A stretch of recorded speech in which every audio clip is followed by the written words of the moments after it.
Oh, hey, I didn't see you there. Welcome to the first episode of Lola's Lens. Yay! The person that I have with me for this really special first episode, someone really special to me.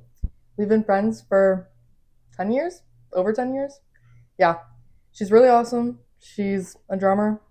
We're both into film. So, yeah. Get up for Amalia! Hey, Yay! Okay. hi Hey, what's Lola.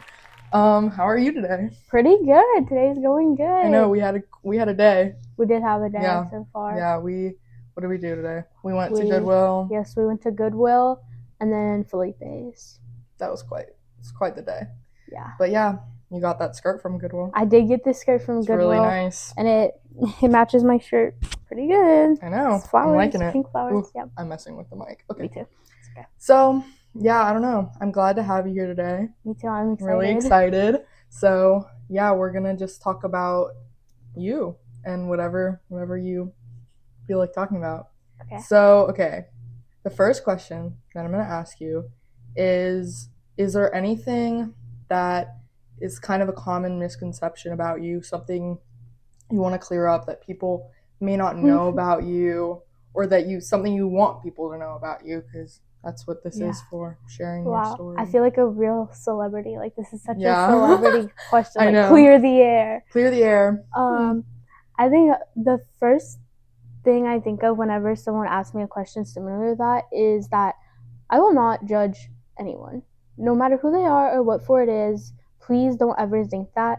And I think what makes me want to say that so much is that people tell me I have a really bad RBF.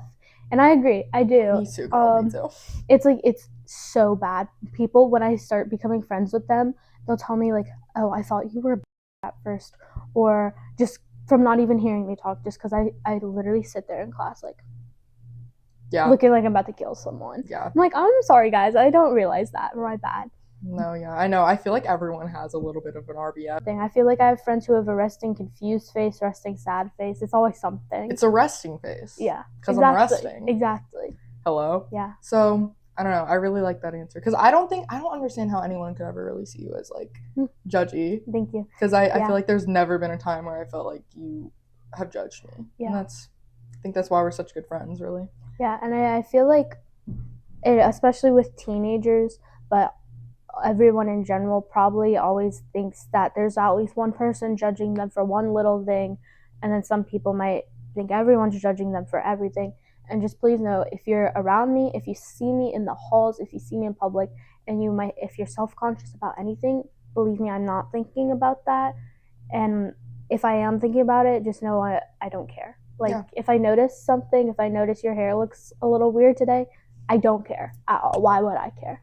No, that's something that I think we've talked about a lot. Is there have been times where people will say like, oh, like, I don't know, good examples like, oh, maybe you can see your bra through your shirt or something like that. And something that the two of us have talked about a lot is like, you can't change it in like under 30 seconds, or go to the bathroom and change it, then don't tell them at all. Yeah. Because it's probably not intentional. Exactly. Like, it's probably they're not exactly trying to, that's like, a really good point. Yeah, I heard this once. It's like if you notice something about someone's like appearance, that's maybe a little off the normal, and they can't change it in less than a minute or whatever time frame makes sense for the moment, then maybe don't point it out, because they might, if they can't change it quick enough, then it's going to stick with them maybe the rest of the day, and they can't do anything about it. So like an example, someone has something on their face, or I don't know, maybe like their shirt is too loose at the top, or like their shirt's inside out or something. Yeah, or something that you would want to know. Yeah, something that's not like, exactly, I did this on purpose. Like a piece of their hair is sticking up. Oh, I'd be like, oh, thank you so much for telling me. If it was something else that's like, hair looks really messy today, and it's not just a simple brush through to fix, maybe don't point that out. Because it definitely could have been something that they might have not, or they might have known about and just were like, okay, I'm gonna just be that way. But definitely I liked your point about, I'm not gonna judge you, because if you are being self-conscious, like, I probably don't notice, because something that I value a lot, and I think that we've definitely both shared that we both value, is like, a lot of people, you're focused on yourself. You're the Yeah, center of your own everyone's world. focused on You're themselves not, all the and time. if you are focused on other people instead of yourself, why? Just mind your Let me business. ask you Mind this. your business. Why? Literally. And I think that that's, cuz everyone everyone's a little, maybe not self-conscious, but you're hyper aware of Yeah, yourself. everyone's aware of You're hyper aware of everything. your body and Yeah. what you look like and what you're wearing or what, but I think that there's never been a time where, and even if you are looking at someone else, it could just be like, oh, she looks better than me. That's like the only Exactly. comparison Yeah. I've ever really seen. And Yeah. that's, not good, but Yeah, and if I'm ever like staring you down, I'm probably like, oh, I really like her shirt. It's not exactly. her shirt's freaking weird. Like my face probably is making you think that I'm judging you. I promise I'm not. Promise. But yeah, I like that. Yeah, I have the worst thing of like, I don't go up to people when I think that their outfit's cute, when I want to be like, you're so awesome, you're Yeah. so cool. And I think that honestly, the times that I have done that have gotten me some really good friends. Like, Yeah, for people sure. that we both know have definitely been like, I approached them and I was like, you're so cool. Yeah. And that's definitely, a good way to Yeah, there's never any harm in giving a compliment. Exactly. Yeah, unless it's like a backhanded compliment. Like, Right, oh my yeah. god, I hate backhanded compliments. That's like the worst feeling. Because it's like, why are you being passive aggressive today? Yeah, Did you wake up on the wrong side of the bed? I have another question for you. So something that you're really interested in, and I know that you are, and we talk about a lot, is you're a drummer. Mm-hmm. But you also, and you're in a band. Like, maybe not as, are y'all active really that much? Not for the summer, because people are Shout out everywhere. to the band members watching this. You know who you are. Shout out to the band. But yeah, and then you also took a film class this year and are interested in film directing. Yeah. And that's something that we share. Like, both of us have a really big interest in film. We both like go see movies together. We talk about movies all the time. And I think that that's something that means a lot to both of us. But my ultimate question for you, I keep touching my mic. Sorry. Yeah, I'm my ultimate question for you is, how did you know that that was something you were interested in? Like, was there something that you saw, maybe a song you listened to about, like, with really good drums, or a movie you saw that was like, this director did an amazing job? Like, something, you can answer for both, drumming, film directing, whatever. Yeah, I'm gonna go with film first because that's what I have most to talk about. And it honestly, both of these topics, filming and drumming, started at a summer camp I went to, CBCA. With the arts. And I only went for 2 years, and they were the last 2 years where you are old enough to. So I was old enough to know what classes I was picking and why I wanted to do it, not just because it sounded super cool. Like, I kind of knew what I would actually be doing, and so I picked a photography class. My first year there. Together. Oh yeah, we were. And it was, we're not gonna talk about that. Wait, no, I think that was the second year. Yeah, that was the second year. I took it both years because I really liked it. But the first year I went, I picked filmmaking, or not filmmaking, photography. Yeah. And I think that class is what started to get me into it. I think I was going into 8th grade, and working with the camera really, I think, sparked something in me. Yeah. This reminded me of in 7th grade. For my gifted class, we got to do creative projects all the time. We kind of got to pick. And one year, one of the options was a silent film. And I had never filmed anything or really had a specific interest in filmmaking in general besides watching movies. I've always been really into watching movies and having opinions on them and whatnot. And I just, as soon as I saw that a silent film was an option, I immediately had an idea of something I wanted to make. So I got some friends together and we made it. And I was happy with the really good. I was happy with the outcome for being like 12, I think I was. It was pretty cool and short film, very short, but it was exactly what I wanted it to be. And then that summer, I took the photography class, and photography and film very different, but working with the camera and seeing like the cinematography of it, which is what I was really into for a while, not necessarily the directing part of it. Yeah. That camera shots and stuff. Yeah, that made me realize I wanted to work with it more. And then over 8th grade, I had a really good idea of another short film I wanted to make. So at the end of that year, when the same gifted class had another option for a film I wanted to make, I tried to get that together with friends and execute this idea. It didn't go so well. I didn't get the good shots. I wasn't able to finish it or even edit anything together and turn it in. I had to do a different project because I've learned that the people you work with have to be passionate about enough about it. That's a really big thing. It's not just, oh, my friend's making a short film, that's so cool, I want to be in it, which I mean, it does sound cool, but you have to like know what you're not know what you're doing in the sense like you have to have experience. You have to want it as much as the person doing it. You have to know what you're getting into, kind of, and know what you're committing to. Like, even if it's just a silly little passion project, you still have to know what you're getting into. Yeah. And then with drumming, it was the same thing. At that same camp, I joined the band class, and I can't remember why or what, because all I really knew was a little bit of piano. Like, I didn't know anything. I think I just chose it as an option, thinking I can switch out of it if I don't like it. Yeah. And at that time, going into 8th grade, I wanted to learn how to play the drums. I don't really remember how that came about, besides like, oh, I want to be a cool little drummer. Because neither of my parents play any music or anything besides, like, they got me into listening to music and discovering all the music I listen to now, but playing the drums was never like something they talked about or whatnot. So I joined it, and I was really, really nervous, being like, are you going to be able to teach me this? Because they said you don't have to have any experience, but it seemed like most people in the class did. And I will never forget this teacher. He said, oh, no, we'll teach you some basics, no worry. So he just kind of got me a little comfortable with it. And I remember we performed, like, for the camp a few songs, and I think I sang in some of them, and then I got to play the drums for one of them. And it was Let's Go Crazy by Prince. So relatively easy, but I was so excited to do it.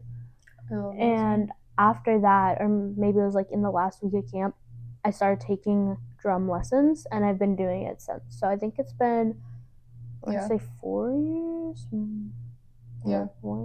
Maybe only 3, I don't know. Yeah, I remember when we were first, like, when you were kind of getting into drumming, I was like, that's so cool, because my dad's a drummer, and, you know, I love music. You can't tell if you can't see the record players and all of this setup. I love this setup. But so I don't know. I think that's also something that we kind of talk about a lot, is music. For sure. And definitely like album taste and drumming. And I think that it's kind of gotten like more, like, we share it more because now that you like play music, and like you and your band, like, y'all would cover stuff, like, it would be really cool. But yeah, I love that. I love my little drummer friend. Yeah, I love all my friends are like the fact that I drum. They think it's fun. Anyway, okay. I think we have a segment coming up. Yeah. Okay. So this is a segment that doesn't really have an official name yet, but I'm thinking of calling it. Yeah, it's under the works. It's you know, still having a working title, but the working title is maybe See It, Seen It. Something movie scenes. The premise is movie scenes. So what I asked Amalia before she came was to think of a movie scene that maybe changed her, something that's important to us. I think the one that you picked is it's important to both of us. It's important to you especially. But yeah, so anyway, okay, wait, hold on. So the scene that Amalia picked is this exchange, this dialogue. I guess it's more of a monologue. It's more of a monologue. But, you know, scene between Elio from Call Me Your Name and his dad, Mr. Perlman. So, yeah, why did you pick this scene? Okay, well, this has always been one of my favorite movies since the first time I watched it. Yeah. Which was... When was the first time? I was like 12. Yeah, I think I was like 12 or 13. I shouldn't have been watching it when I was 12. If you know, you know. Yeah, but... it has stayed one of my favorites every time I watch it, and I think I learn more about it every time. Appreciate it even more each time I watch it. Like, we saw it together in the movie theater recently for a re-release, like Pride Month, and I just, like, I don't know if it was just seeing it on the big screen or maybe every time I watch it I'm slightly more mature and I've realized more things. But it's just there's little details I realize each time, and like I I understand more meanings of the film more deeply each time I watch it. But this film has like this scene particularly has stroke like Stroke. like significance every time I watch it. Yeah. And it's his dad giving a monologue about how him and Oliver, they've just, you know, parted ways, and he's telling about he's trying to comfort Elio basically. And he starts talking about his own experience while still giving him advice. And I think it's a really long monologue, and all of it is very good and good advice. But I think the most talked about quote specifically from this monologue is we go bankrupt by the age of 30, and we have less to offer each time we start with someone new. I love that, but I think the part I like better is let me pull it up on my phone. So I'm gonna read them off my phone so I can read like the whole quote instead of paraphrasing it. But the first one is, it's after the being bankrupt by the age of 31. It's, but to make yourself feel nothing so as to not feel anything, what a waste. And then the one that kind of wraps it all up is, our hearts and our bodies are given to us only once. And before you know it, your heart is worn out, and there comes a point where no one wants to look at your body anymore, or much less come near it. Right now, there's sorrow, pain, don't kill it, and with that, don't kill the joy that you're feeling.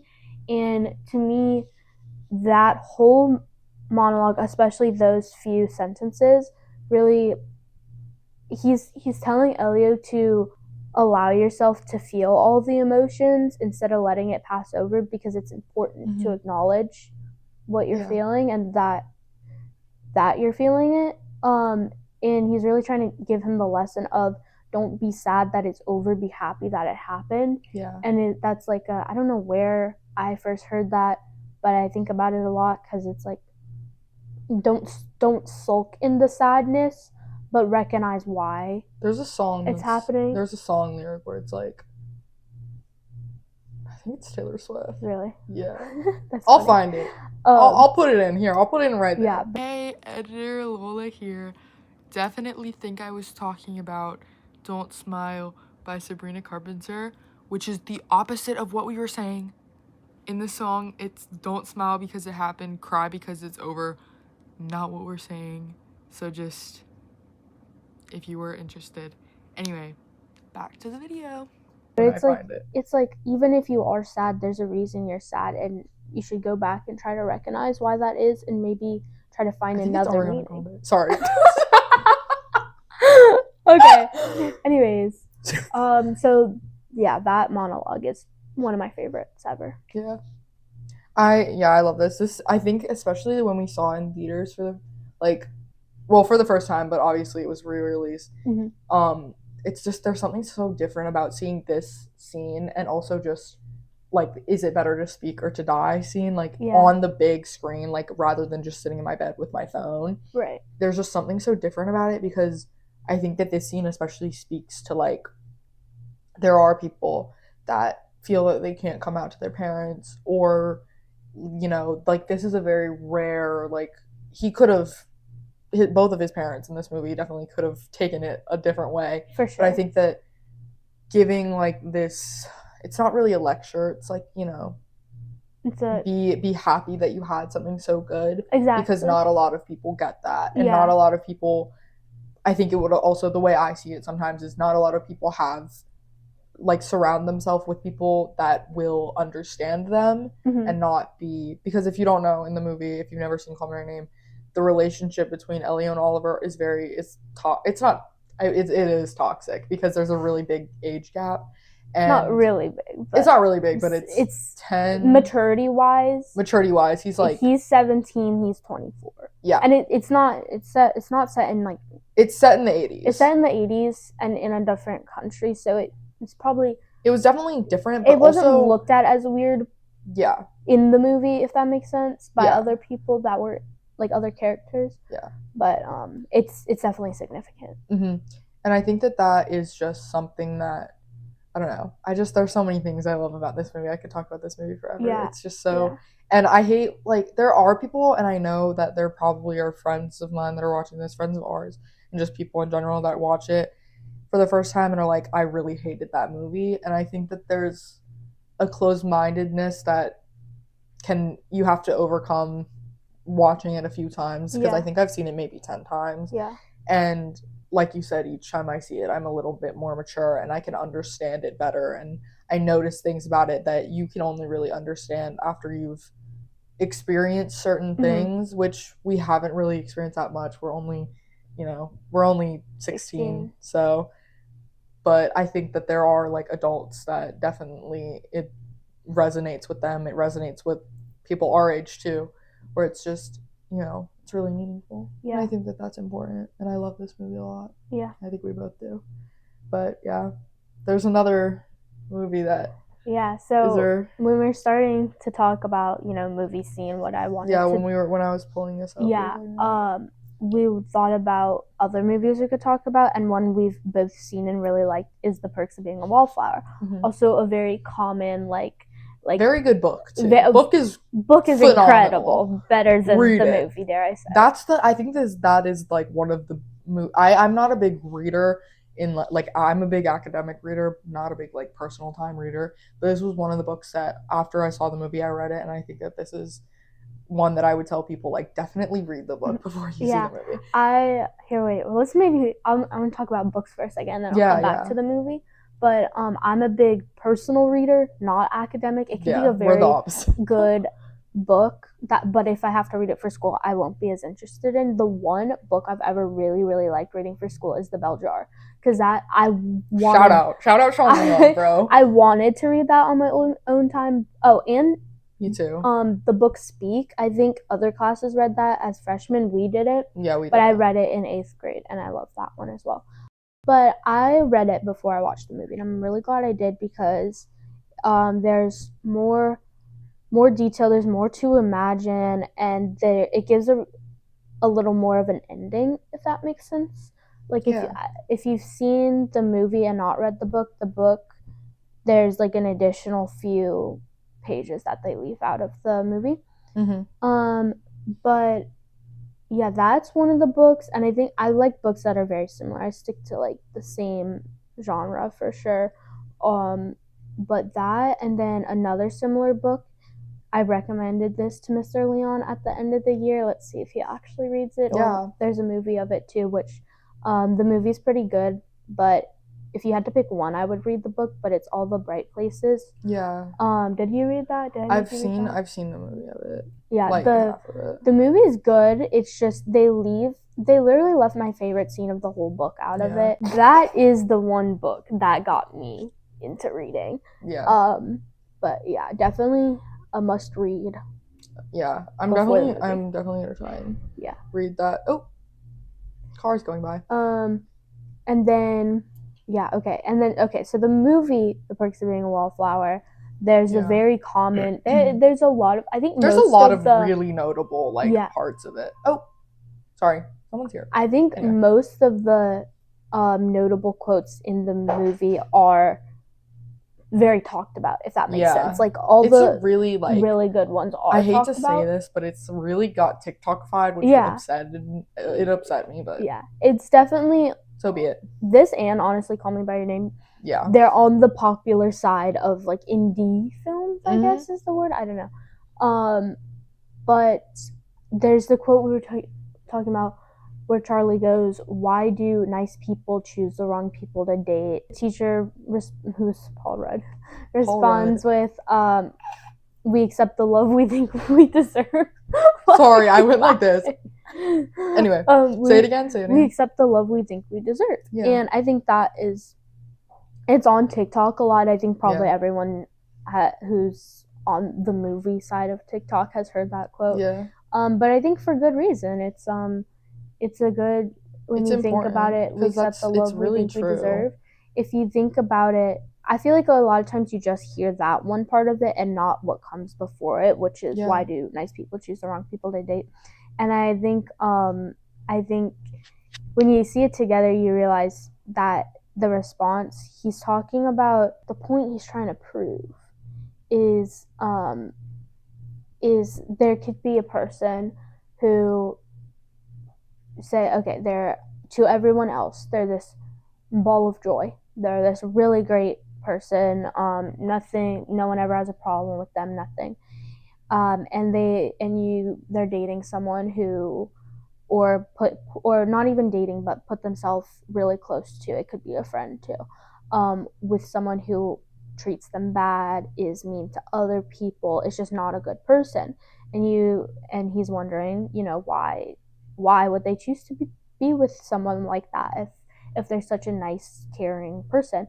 And him saying we accept the love we think we deserve, it's that person who is this amazing, joyous person. Maybe they don't see themselves as this Yeah. this quite amazing person, and they think lowly of themselves, and they don't realize that they're such an incredible person, such a special person. Yeah. And since they think lowly of themselves, they, surround themselves with people who present themselves like that.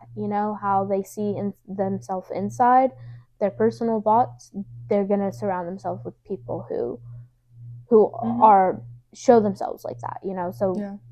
they feel like they're relating, but in reality, maybe they're not. I think that's really important because I think that's something I hear a lot. Maybe it's just me and I hate, like, I don't know. One of the things I hate talking about is how, like, or things that I get told a lot is, Lola, you have so many friends. And I'm not saying that having a lot of friends is a bad thing. I love having a lot of friends. I love all my friends. And I love being, if you know me really well, I'm like really outgoing. I love talking to people. But when I'm in the halls at school, sometimes maybe I'll just say hi to everyone. And I think that's something that people assume for, like talkative people or just people with a lot of friends, is that because you surround yourself with all these people and good people and so much joy all the time means that you're happy and that you aren't dealing with anything. Because I think that sometimes people's feelings really get diminished once you assume things about them. And if you're like, you must be so happy or you must, feel this and that, it's not always true. You never know what someone's going through. And I think that that's, like we said earlier, you're the center of your own world, and so you might assume things about people that aren't true. And maybe put yourself in other people's shoes. Think about what they could have going on. Think about, they could be just accepting this idea of themselves and thinking poorly of themselves just because they think That's they just don't the way deserve. they think. They don't think they deserve anything like joyous, like, and being happy and being like go lucky like that is a coping mechanism for a lot of people. And having friends, making friends, or just being surrounded by people all the time is a way to, maybe forget about or push down things that you're experiencing, or feelings that are negative feelings. So I think that, I really love that movie quote. Like, I think that that's, everyone should maybe think about it, take that as something to, as a takeaway, even if you haven't seen the movie. But well, I'm sad to say that that's like the end. It's kind of all we have time for. But it was really nice to talk to you, and I hope this was fun. that this was a really good first episode. And I hope you stayed until the end because, it means the world to me. But it was really fun to talk to you, and I'm really glad that you were my first guest because we had a little bit of a struggle getting you here and like planning because of that flood. But I had a really good time. This was really fun. So, wait, can I give like a shout out? You know how Brittany Broski does like the shout out anything you want? Okay. Yeah, please. Shout out. I have it's not like a shout out, it's like a promotion thing, kind of like maybe sometimes. But so, you know how we're talking about filmmaking. I am making a short film. Timeline unknown. But hopefully starting up soon. I have the idea. I have like a co-director. Like me and a friend are really really into this idea, and we really want to get it going. Our biggest problem is finding people to be in it because I think one of the first things we talked about here was having people that are passionate enough about it. And it's like I have one person in mind, but I need like two main actors, boy or girl. I will put your Instagram in the description of this, so DM her. Yeah, if you're interested. If you're interested in that, I'll put mine too. Please let me know. And I don't know how we're gonna like choose a person yet, because we're gonna inquire. We're gonna have to make sure we can like work with you. I guess I don't know. I don't want to do like a whole audition moment, but I do. Anyway, like, subscribe. I'm gonna put all my socials in, so go follow the Insta, go follow the TikTok, and thanks for this was a really good first episode. Yes, it was I'm really happy. Fun. Same with me. You might have seen, if you follow the Instagram, inquire me if you want to come on the show, because we need guests, and I think that if you're really interested, if you liked our conversation, it'd be really interesting for us to talk. So for sure. Yeah. Anyway, thanks for watching. Yeah. It's me again. Thank you for staying till the end. I just wanted to say thank you again. This has meant the world to me. Everyone supporting me. I didn't really think I could ever start something like this, and I'm just super grateful. And yeah, but I hope this episode was as much as you hoped it would be, and definitely I will get better on my editing skills and get better on time management for the next episode. But yeah, speaking of next episode, I will announce a new guest pretty soon, so just stay tuned and make sure you're keeping yourself up to date on my socials. So yeah, thank you again. Love you guys.